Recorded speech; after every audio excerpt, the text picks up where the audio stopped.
शंकराचार्य जी केरला के गांव में पैदा हुए थे, कालड़ी में। उन्होंने 4 मठ की स्थापना की।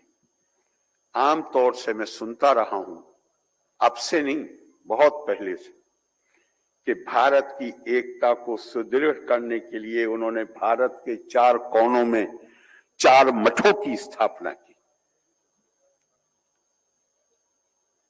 कहानी यहां खत्म नहीं होती है। इसी के अकेले मठ स्थापित करने से एकता कायम हो सकती है, उस पर 2 राय बन सकती है। चारों मठों को आदि शंकराचार्य ने एक एक महावाक्य दिया, और वो महावाक्य हमारे वेदों से आता है,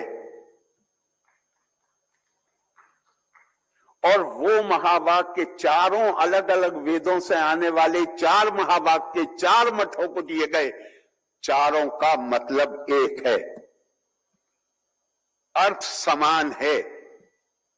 वो मठ बनाए गए थे उस महावाक्य का संदेश और उपदेश देने के लिए। बिल्डिंग से एकता सुदृढ़ नहीं होगी, उस विचार से एकता सुदृढ़ होगी। वो मठ प्रतीक है उन महावाक्यों का। अहम ब्रह्मास्मि तत्त्वमसि, प्रज्ञानम ब्रह्मा अयम आत्मा ब्रह्मा। चारों मठों को इसमें से एक यजुर्वेद से, एक सामवेद से, एक ऋग्वेद से, एक अथर्ववेद से। और उसका मतलब क्या? वो ही पहली बात कि हमारे ऋषियों ने हमारी संस्कृति को परिभाषित किया, ना भाषा से, ना पूजा पद्धति से, ना रेस से। हमारे ऋषियों ने परिभाषित किया आत्मा से, जो सर्व समावेशी है, जो किसी को बाहर छोड़ती ही नहीं। यही बनारस है।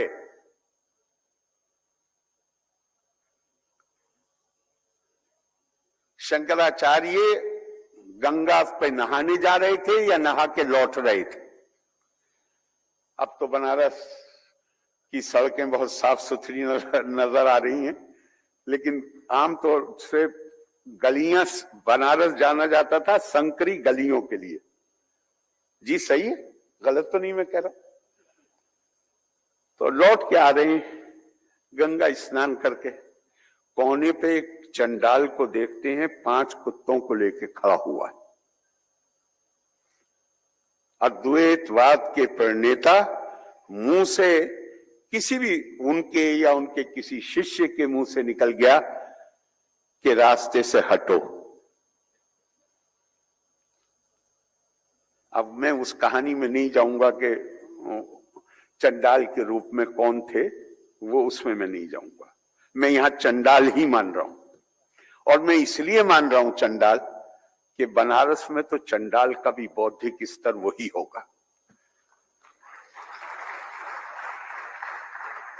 उसने पलट के शंकराचार्य से कहा कि शरीर हटाऊं कि आत्मा हटाऊं?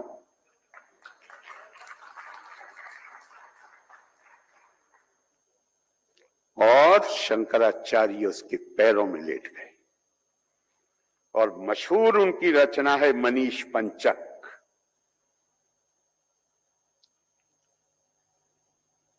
5 शायद श्लोक हैं उसमें, मनीष पंचक में। और मुझे जो सभी एक से एक कमाल का है, लेकिन जो मुझे याद है वो मैं आपसे शेयर करूंगा। ब्रह्मे वाहा मिदम सर्वम,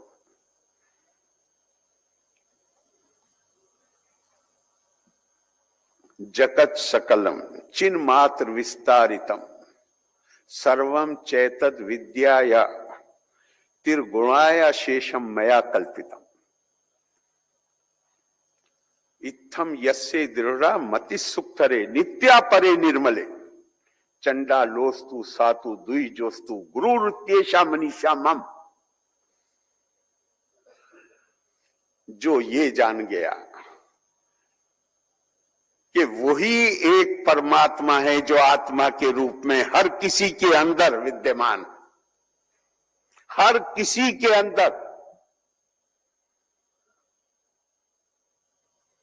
वही मेरा गुरु है, चाहे वो चंडाल हो और चाहे वो ब्राह्मण, चाहे वो द्विज, वही में। और ये कोई गीता में इसका उद्घोष पहले ही हो चुका था।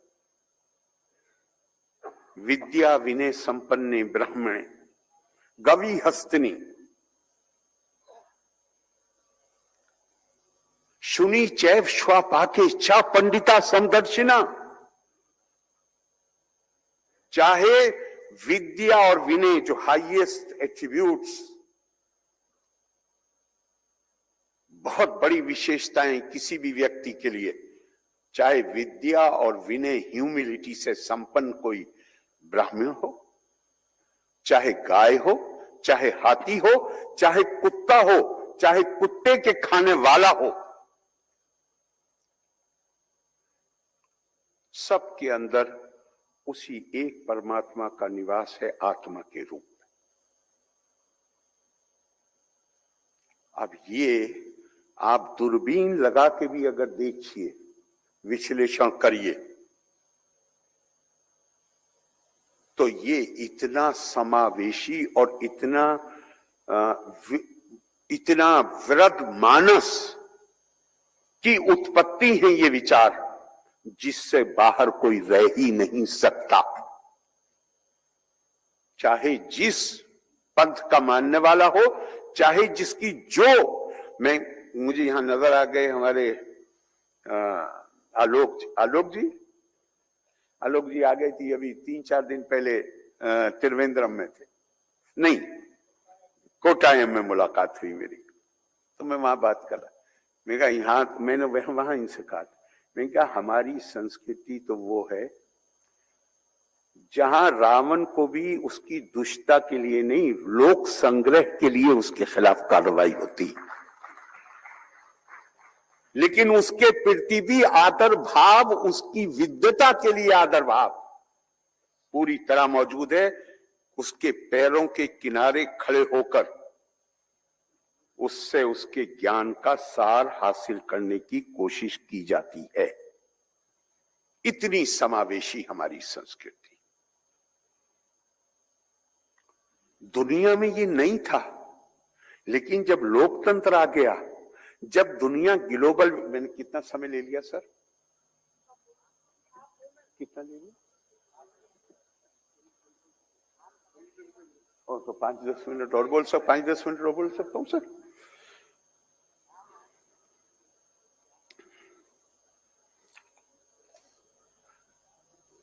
दुनिया ने इस चीज को अपनी जरूरत के तौर पे स्वीकार किया है,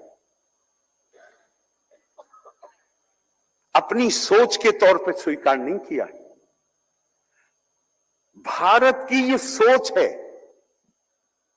भारत का ये मत है, हम किसी को भी बाहर नहीं कर सकते।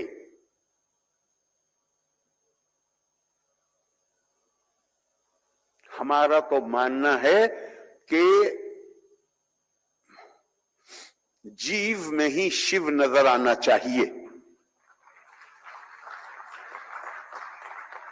मानव सेवा ही माधव सेवा है।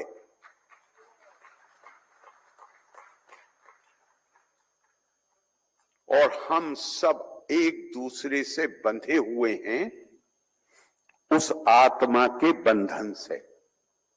हमारी भाषाएं अलग हो सकती हैं, हमारे रूप रंग अलग हो सकते हैं, हमारे खाल के रंग अलग हो सकते हैं, लेकिन एक कॉमन फैक्टर है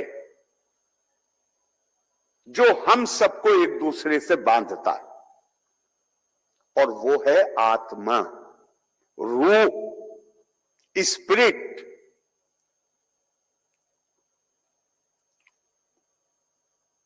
और यही इसीलिए हमारे यहां, बल्कि मैं तो जब मुझे पहले देखिए, कोई धार्मिक व्यवस्था हो उसमें, अब मैं संस्कृत का लफ्ज इसलिए इस्तेमाल नहीं कर सकता कि हाल में उसको हिंदी में और भारतीय भाषाओं में उसके लिए शब्द गढ़े गए हैं, लेकिन ओरिजिनली कोई शब्द था नहीं उसके लिए। इसलिए कि जो संगठित धर्म होगा वहां आपको निश्चित कुछ चीजें माननी पड़ेंगी। नहीं मानेंगे आप तो आपके ऊपर इल्जाम लगेगा, या आप ऐसी बात कहेंगे जो उन मान्यताओं के खिलाफ जाती है तो आप पे आरोप लगेगा ब्लास्फेमी का या अपोस्टेसी का। जिसके लिए अब हमने एक शब्द गढ़ लिया है, ईश निंदा। ईश की कौन निंदा कर पाएगा? ये रिसेंट है, ये हमारी ओरिजिनल उसमें नहीं है, बिल्कुल भी नहीं। उसकी कौन करेगा?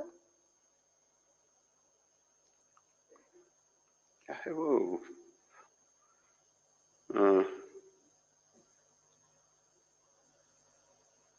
नाही लोके विद्ये सोना राम मनुवेता। हमारी सोच से ये रही है कि जो हमारे यहां विपरीत भक्ति की भी कल्पना रही है कि जो विरोध कर रहा है वो भी दुश्मन नहीं है, उसके लिए लफ्ज इस्तेमाल हुआ है विपरीत भक्ति।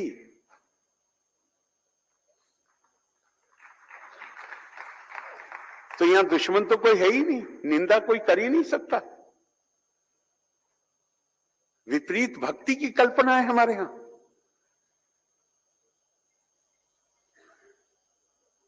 तो लेकिन हमारी प्रॉब्लम यह है, शंकराचार्य और स्वामी विवेकानंद में तो बहुत बीच का अंतराल है।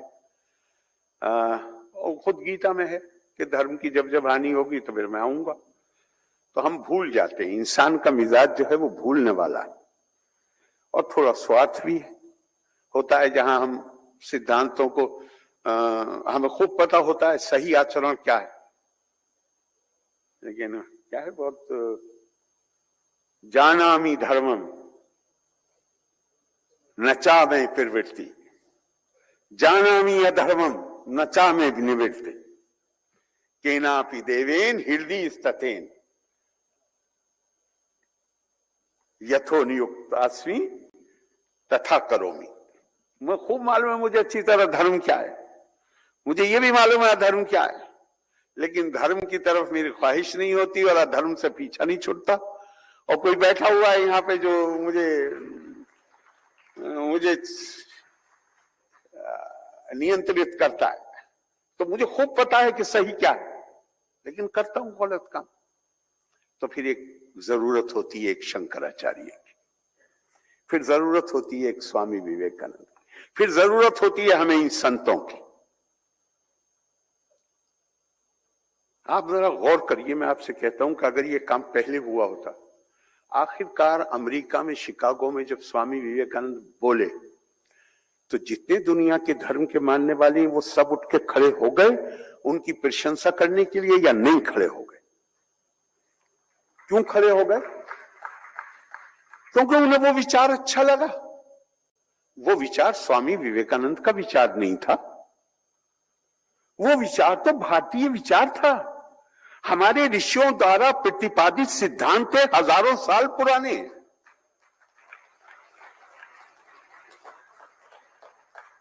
लेकिन हम चूंकि भूले हुए थे तो हमें एक स्वामी विवेकानंद की जरूरत पड़ी जो हमें ही नहीं केवल बल्कि दुनिया को बताए कि शांति पूर्वक जीवन अगर हम व्यवस्था इस पूरे विश्व में बनाना चाहते हैं तो ये इसलिए नहीं कि हम तुमसे बेहतर हैं, नहीं, ये सेंस तो हमारे अंदर आ ही नहीं सकता। अहंकार का भाव तो भारतीय संस्कृति इजाजत ही नहीं देती कि हम कोई अहंकार का भाव पालें। लेकिन ये कि हमारे ऋषियों ने बड़ी तपस्या करके अपनी जीवन खपा दिए और उन्होंने ये प्राकृतिक सिद्धांत उन्होंने ढूंढे मानव कल्याण के लिए। और कैसा अच्छा लगा उन लोगों को कि पूरा हॉल खड़ा हो गया ताली बजाने के लिए। किस चीज पर? रुचि नाम वैचित्रिया दीर्घ कुटिल नाना पज्जुशाम निर्णामे को गम्यस तमसी पैसा मरनवे। जिस तरह मैं उस देश से आता हूं जहां करोड़ों लोग अपना दिन प्रारंभ करते हैं इस प्रार्थना के साथ कि जिस तरह विभिन्न नदियां नाले अपने अपने स्रोतों से निकलकर सीधे और टेढ़े मेढ़े रास्ते लेते हुए अंततः जाकर सागर में लीन हो जाते हैं। हे प्रभु, हम इंसान भी अपनी अपनी प्रवृत्ति के अनुसार टेढ़े मेढ़े सीधे रास्ते लेते हुए, लेकिन महत्वाकांक्षा एक है कि प्रभु तुझ में लीन हो जाए।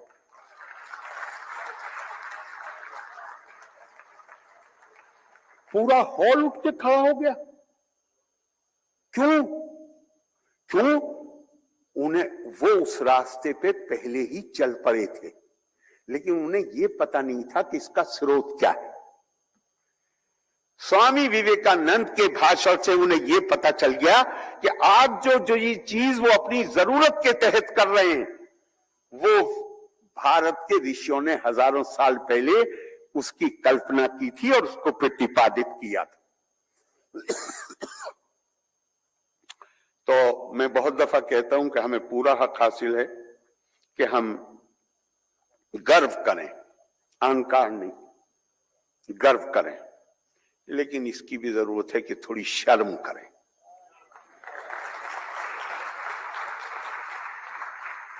गर्व इसलिए कि हम एक गौरवशाली संस्कृति के वारिस हैं, शर्म इसलिए कि हम उसको दुनिया को बताने में नाकाम रहे।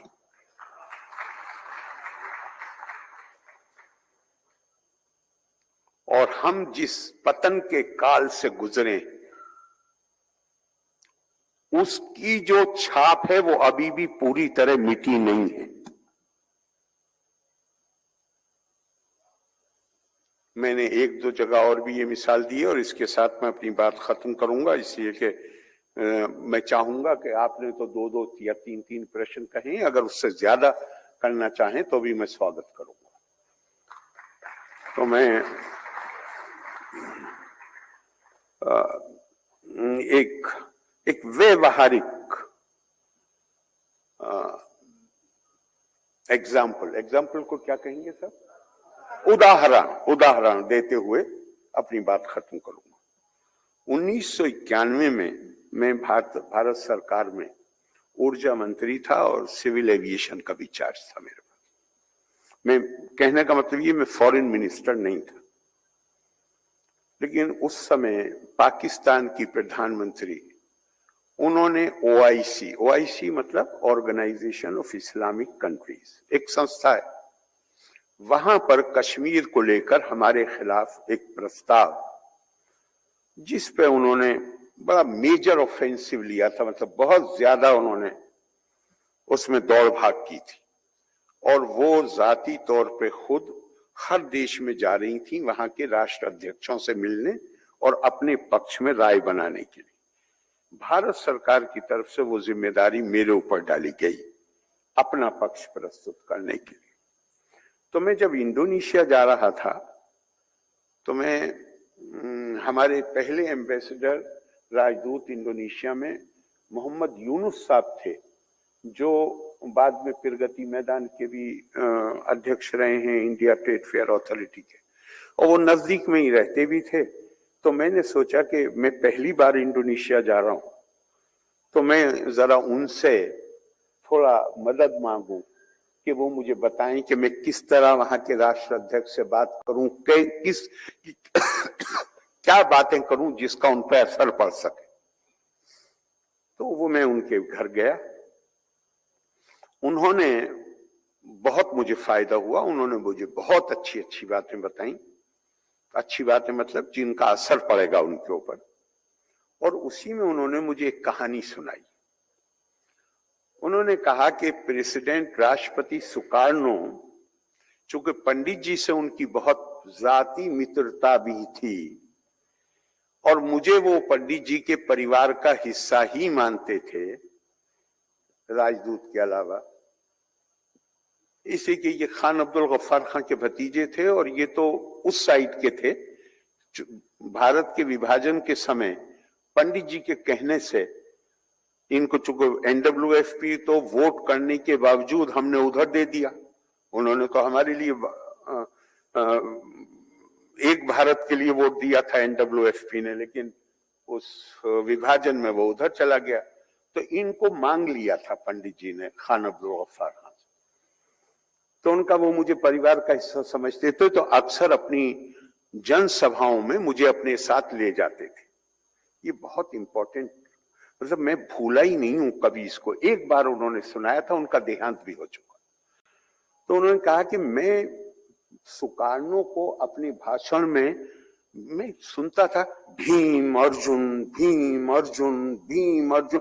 तो बोले कई दफा सुनते सुनते मैं जब एक बार लौट के आया तो मैंने कहा ये भीम और अर्जुन क्या है आप बोलते हैं? तो सुकार्णो का तुम नहीं जानते भीम और अर्जुन को अंग्रेजी में? तो कहा कि अगर तो आप महाभारत के कैरेक्टर्स की बात कर रहे हैं तो मैं जानता हूं। कहा मैं उन्हीं की बात कर रहा हूं, लेकिन आप कहते क्या हैं? अब ये ध्यान रखिएगा, ये लगभग 97-98% मुस्लिम आबादी का देश है। वहां का राष्ट्रपति अपने भाषण में भीम अर्जुन। तो उनका आखिर आप कहते क्या हैं? कहा मैं इनसे ये कहता हूं कि 200 साल की गुलामी के नतीजे में तुमने आत्मसम्मान की भावना खो दी, आत्मविश्वास की भावना खो दी, और तुम ये भूल गए कि तुम भीम और अर्जुन की औलाद हो।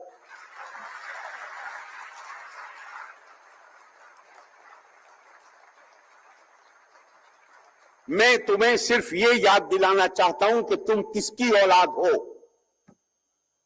और तुम फिर ताकि तुम अपने गौरवमयी उस इतिहास को याद करो, तो फिर तुम दोबारा बेहतर बन सको। ऐसा कोई भी समाज जो गुलामी की दास्ता की बेड़ियों से गुजरा हो, जिसका आत्मविश्वास कुंठित हुआ हो, आत्मसम्मान की भावना कुंठित हुई हो, उनके लिए ये जरूरी होता है कि वो अपनी संस्कृति के जो स्वर्णिम काल है उनको याद करें दोबारा, ताकि उनके अंदर नई भावना पैदा हो सके अपने आप को निर्मित करने के लिए, अपना पुनर्निर्माण करने के लिए। ये कैसे हो गया कि ये दुनिया, ये देश, जहां सारी दुनिया के लोग इसकी संपन्नता को देख के, इसकी विद्वता को देखकर आते थे। हम पेन भी अगर विदेश का बना हुआ हो तो हम समझते हैं ये ज्यादा अच्छा हो। ये कैसे हुआ? उससे निकलना है अगर, तो अपनी संस्कृति की जड़ों को दोबारा से समझना होगा। और ये संस्कृति की जड़ें, इन पर किसी को भी दुनिया में आपत्ति नहीं हो सकती, इसलिए कि ये सर्वसमावेशी हैं। ये किसी को बाहर छोड़ती ही नहीं। केवल अपने आचरण को इसके मुताबिक अपना जीवन जीने की जरूरत है। वो हम जीवन जिएंगे तो मैं शायद एक बात और मैं कह दूं कि ये कोई अपने मुंह से अपनी तारीफ करने की बात नहीं है, मैं नहीं कर रहा हूं। मैंने तो आपसे कहा गर्व भी है और शर्म भी। लेकिन अगर आप 10वीं सदी में अभी यूरोप में रिनेसां शुरू नहीं हुआ था। यूरोप जिस प्रगति के मार्ग पर गया है वो अभी थिंकिंग, सोच शुरू हुई थी। लेकिन मिडिल ईस्ट का मतलब अरब देश, ये उस वक्त ज्ञान, संस्कृति, हर चीज उस दौर में बहुत तेजी से आगे जा रहे थे। और 10वीं सदी के जो अरब इतिहासकार हैं, तबरी हो, इब्ने असीर हो, इब्ने कसीर हो, इब्ने खल्दून हो, किसी को पढ़ लीजिए। 8-8, 9-9, 10-10 वॉल्यूम की उनके खंडों में है उनके लिखा हुआ इतिहास। लेकिन देख के तबीयत खुश हो जाती है कि पहला अध्याय लगभग भारत को समर्पित है। पहला अध्याय जहां वो ये कहते हैं कि पूरी दुनिया में 5 बड़ी संस्कृतियां या 5 बड़े डोमिनियन हैं, जिसमें ईरानी, अपने वैभव के लिए, रोमन्स अपनी सुंदरता के लिए, चीनी अपने कौशल के लिए, टर्क्स अपनी बहादुरी के लिए जाने जाते हैं। और भारत अकेली संस्कृति या अकेला देश या अकेला भूभाग है जो अपनी विद्वता और प्रज्ञा के लिए जाना जाता है, जो ज्ञान का केंद्र है। और ये केवल इतिहासकार नहीं कहते, इतिहासकारों से पहले आपने वो एक हमारे यहाँ एक कविता भी है, लेकिन वो उस पर मैं नहीं जाऊंगा। एक प्रॉफिट साहब का, पैगंबर साहब का एक वाक्य उसमें आता है, अजीदू रिहल इल्मी मिन बिलादिल हिंद। वो कभी भारत नहीं आए, लेकिन मदीने में बैठ के कह रहे हैं कि मैं भारत की भूमि से ज्ञान की शीतल हवा के ठंडे झोंके आते हुए महसूस कर रहा हूं।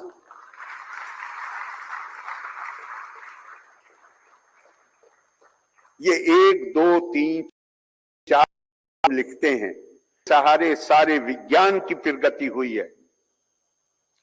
इससे पहले दुनिया में रोमन न्यूमेरल्स थे, 1, 2, 3, 4, मतलब उसमें गिनती करना बड़ा मुश्किल था। ये जो 1, 2, 3 जो आज हम जो दुनिया यूज कर रही है, जो आसान तरीका है, इसे दुनिया कहती है अरब न्यूमरल्स। लेकिन अरब नहीं कहते अरब न्यूमरल, वो कहते हैं हिंद सा, भारत से आया हुआ।